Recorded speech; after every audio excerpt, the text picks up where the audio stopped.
प्यारी साध संगत जियो, सर्वप्रथम आप सभी को राधा स्वामी। प्यारी साध संगत जियो, आज हम मेरा मास्टर सीरीज में अध्याय 41 शुरू करने जा रहे हैं, जो है हुजूर साहिब जी के चने की फसल। राधा स्वामी। प्यारी साध संगत जियो, घास नहीं वह मोती निपजा दे, निर्धन के तू सर ताज धरा दे, जिस पर दया तेरी मेहर तेरी। परंतु प्यारी साध संगत जियो, सतगुरु की मेहर प्राप्त करना अत्यंत दुर्लभ है।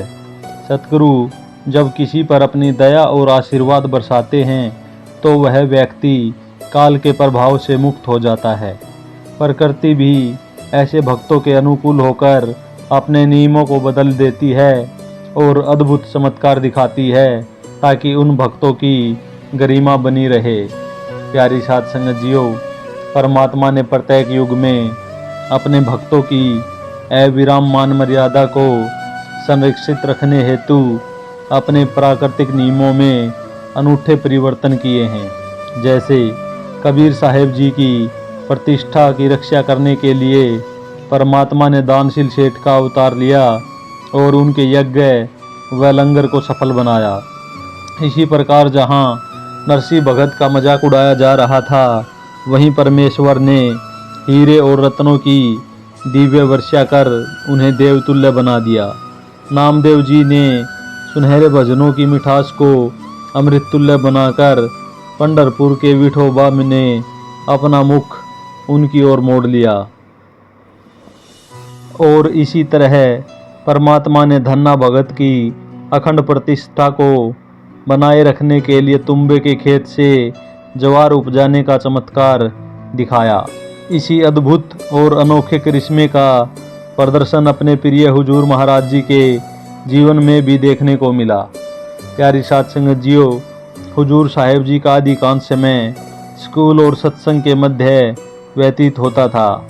उनकी अथक परिश्रम को देखकर आश्रम के कुछ व्यक्ति, जिन्हें उनसे ईर्ष्या हो रही थी, स्पष्टता समझ गए थे कि हुजूर महाराज जी अपने पेशेवर जीवन और सेवामयी उत्तराधिकार में उनसे कहीं आगे बढ़ चुके थे। उनकी अनवरत मेहनत और समर्पण भाव से हुजूर साहिब ने केवल बड़े महाराज जी के लिए बल्कि संगत के लिए भी मान्यता का केंद्रीय बिंदु बन गए थे।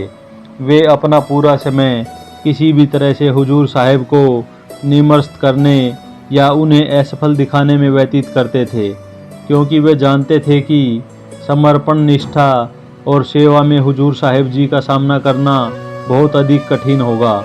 जब उन्हें लगा कि हुजूर साहिब की सेवा कार्य में कोई दोष नहीं है, तब उन्होंने खेती बाड़ी को ही ऐसा क्षेत्र मान लिया जहां पर वो हुजूर साहिब जी का तिरस्कार कर सके।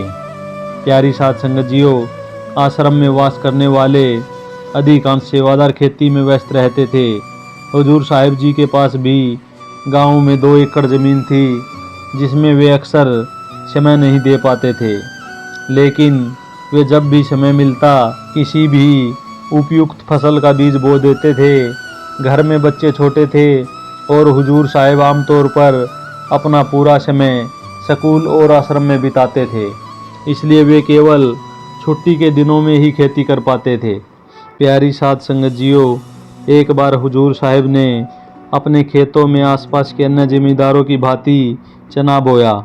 जब चने की फसल पकने का समय आया तो बड़े महाराज जी ने आश्रम के कुछ सेवादारों को निर्देश दिया कि वे हुजूर साहिब के साथ मिलकर उनके खेतों से चने की फसल को इकट्ठा करें और आश्रम में लाएं।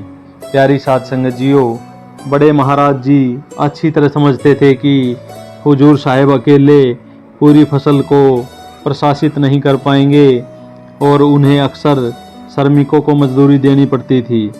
इसलिए उन्होंने यह निर्णय लिया कि हुजूर साहिब जी की चने की फसल को आश्रम की फसल के साथ एक ही मशीन में निकाला जाए, जिससे हुजूर साहिब की मदद और आर्थिक बचत भी हो जाए। प्यारी साध संगत जियो, जब आश्रम के सेवादार हुजूर साहिब जी के खेतों पर पहुँचे, उन्होंने देखा कि उनके चने की फसल अत्यंत संकीर्ण थी। सामान्यतः चने के पौधे कद में अधिक ऊंचे नहीं होते, परंतु हुजूर साहब के खेत में वे पौधे सामान्य से भी अधिक छोटे दिखाई दे रहे थे। वे चने के पौधे कम और घास के गुच्छे ज़्यादा लग रहे थे। सेवादारों ने उनकी विषम फसल को देखकर मज़ेदार टिप्पणियां की और उनकी मुस्कान थमी नहीं। उन्होंने थोड़ी ही देर में पूरे 2 एकड़ की फसल को संग्रहित किया और उसे आश्रम लाकर आंगन में सूखने के लिए फैला दिया। आश्रम के आंगन में एक और तो आश्रम के खेतों से आई समृद्ध हरे भरे चने की पौध की भरपूर फसल सिमरोहित कर रही थी और वहीं दूसरी ओर हुजूर साहिब के खेतों से आया अत्यंत छोटा घास के समान दिखाई देने वाला चने का ढेर सूख रहा था। इस दृश्य को देखकर सभी ने हुजूर साहिब जी की खेती पर मजाक भरी टिप्पणियां शुरू कर दी। फसल को निकालने वाली किराए की मशीन को आश्रम में आने में अभी 3 से 4 दिन शेष बाकी थे और इस अवधि में सभी हुजूर साहिब के साथ मिलकर हास्य रस का आनंद लेते हुए उनसे हंसी मजाक भरे प्रश्न करते थे। मास्टर जी, इस वर्ष आपकी चने की पैदावार लगभग कितनी होगी? प्यारी साध संगत जियो, हुजूर साहिब उस समय भी बहुत ही खुश मिजाज और प्रसन्नचित्त व्यक्ति थे। उन्होंने इस तरह के मजाक को हंसी में उड़ा दिया और स्वीकारता पूर्वक उन सेवादारों का जवाब दिया, भाई इस बार तो फसल अच्छी होगी। मुझे लगता है कि आराम से 10 से 12 क्विंटल चने तो अवश्य ही निकल जाएंगे। यदि नहीं निकले तो बगल में स्थित आश्रम के चने को ही मिला लूँगा। उस समय दिनोद गांव की रेतीली और अनुवर भूमि में पानी की गंभीर समस्या के कारण 10 से 12 क्विंटल की उपज को असाधारण और अकल्पनीय माना जाता था। प्यारी साध संगत जियो, कुछ दिनों बाद चने निकालने वाली मशीन आश्रम में पहुंची। मशीन का आगमन देख आश्रम में निवास कर रहे कुछ सेवादार जो हुजूर साहिब जी से ईर्ष्या महसूस करते थे, उन्होंने साझा निर्णय लिया कि वे सबसे पहले हुजूर साहिब जी की चने की फसल को मशीन से निकालकर अलग कर लेंगे। उनकी इच्छा यह थी कि हुजूर साहिब के स्कूल से आगमन से पहले वे उनकी सीमित पैदावार का प्रदर्शन करें और इस बात को सभी तक पहुंचाएं, ताकि जब हुजूर साहिब आश्रम में लौटें तो सबके पास उनकी हंसी मजाक उड़ाने का मौका हो। प्यारी साध संगत जियो, जब सेवादारों ने मशीन में हुजूर साहिब के खेतों से प्राप्त नन्ही नन्ही चने की पौध को डालना आरंभ किया तो उनका आकलन था कि इससे अधिकतम 5 से 6 बोरे ही निकलेंगे, परंतु मशीन के प्रारंभ होते ही चने की बरसात होने लगी। सेवादार एक के बाद एक बोरे भरते रहे और जब 7 से 8 बोरे चने के भर गए और अधिकांश फसल अभी भी बची हुई थी तो उन सेवादारों के मुंह पर हैरानी छा गई। प्यारी साध संगत जियो, इस अनअपेक्षित प्रदर्शन को देखते हुए उन्हें यह चमत्कारिक लग रहा था, क्योंकि घास के तुल्य ऐसे अल्प पौधों से इतनी अधिक उपज आ रही थी। स्तंभित होकर उन सेवादारों ने फिर से हुजूर साहिब जी के चने की पौध पर गहन नज़र डाली। उन्होंने पाया कि प्रत्येक नन्हा पौधा चने की फलियों से लदा हुआ था, जिसमें पत्तियां कम और फलियां अधिक थी। धीरे धीरे मशीन ने लगभग 12 बोरे चने भर दिए और यह मात्रा उचित खेती की उपज के बराबर थी। प्यारी साध संगत जियो, वहीं सेवादार जो बेसब्री से इस घड़ी की प्रतीक्षा कर रहे थे, अब अपने आप को जाल में फंसा हुआ महसूस कर रहे थे। जिस बात को उन्होंने उपहास का पात्र बनाने का ठाना था, उसी से वे अब दूर भागने की तलाश में थे। हुजूर साहिब के आश्रम में उनकी वापसी से पहले ही शर्मिंदगी महसूस करते हुए उन्होंने यह उचित समझा कि वे जल्दी से वहां से निकल जाएं, ताकि उन्हें हुजूर साहिब जी से साक्षात्कार न करना पड़े।